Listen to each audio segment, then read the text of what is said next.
What if I told you that one of the oldest world maps didn't originate in Europe or the Middle East, but in ancient India? And what if this map was created by an ancient monkey king leading expeditions to locate a kidnapped queen? Yet it includes landmasses stretching from the Andes to the Alps, from the Arctic to Antarctica, with astonishing accuracy that matches satellite data and ancient cartography? This isn't merely mythological fancy. This is what some call Sugriva's Atlas, a little-known chronicle embedded in the Ramayana, an ancient Indian epic. Scholar Nilesh Oak has dedicated years to decoding these Sanskrit verses and arrived at a remarkable conclusion. What we've long considered poetic allegory may in fact be an encoded cartographic memory of the world during the Ice Age. Imagine this. The map is recorded in Sanskrit, transmitted through generations via oral storytelling. And now, centuries later, supported by modern astronomical data and archaeological findings. In this series, we journey with Sugriva's 4 search parties, east, west, north, and south, exploring a prehistoric world. We'll uncover how poetic descriptions align with Ice Age coastlines, ancient DNA migrations, glacial boundaries, and even real-world monuments that ancient Indian scholars shouldn't have known about. So let's begin by asking the first big question: when did the Ramayana events occur? Most contemporary historians date the Ramayana to around 500 BCE, though oral traditions may be older.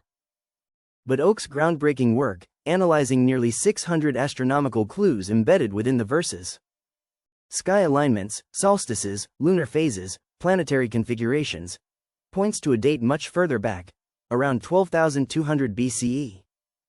Using modern astronomy software, Oak input details like the location of the winter solstice within the constellation Pushya, now known as Pushya, a shift attributable to Earth's slow axial wobble over millennia, what astronomers call precession of the equinoxes. The result? That configuration lines up exactly around 12,000 BCE, not 500 BCE. If that timeline holds true, everything else begins to make sense. Sea levels at that time were approximately 120 meters lower, reshaping coastlines dramatically. Sri Lanka would have been connected to mainland India by land.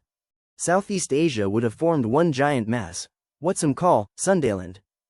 Northern Europe and North America were buried under thick ice sheets.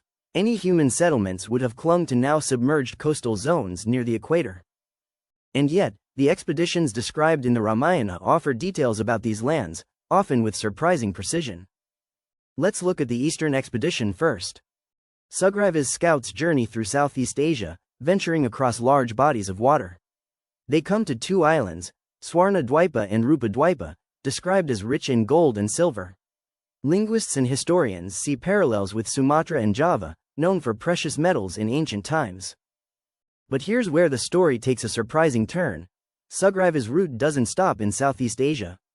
It continues across the Pacific, ultimately arriving at a towering mountain featuring a massive golden trident carved into its flank. That's right, and it corresponds to a real-world site, the Paracas Candelabra, a 600-foot geoglyph etched into a Peruvian hillside and visible over 12 miles out at sea. No one knows who carved this trident. No one knows how it aligns mythologically with India. The legend says it was placed by Indra, the Vedic deity, to mark the eastern boundary of the known world. Is it coincidence, or a relic of a broader ancient global network? Along the way, Sugriva's verses describe tribes with elongated ears and lips, a detail that isn't just poetic flourish. Similar body-modifying practices exist among Amazonian tribes like the Kaapor and Surui. And get this, a recent genetic study in Nature reveals some Amazonian groups carry